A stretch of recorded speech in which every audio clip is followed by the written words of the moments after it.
The administration of Delhi's famed Jama Masjid has put up notices outside the main gates banning the entry of girls, whether alone or in groups. As controversy escalated, the mosque's Shahi Imam on Wednesday said the order is not applicable to those coming to offer prayers. The issue led to an outrage in some quarters as women rights activists termed the mosque's decision regressive and unacceptable.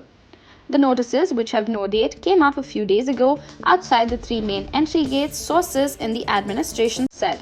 However, it has come to attention only now. Jama Masjid में लड़की या लड़कियों का अकेले दाखला मना है.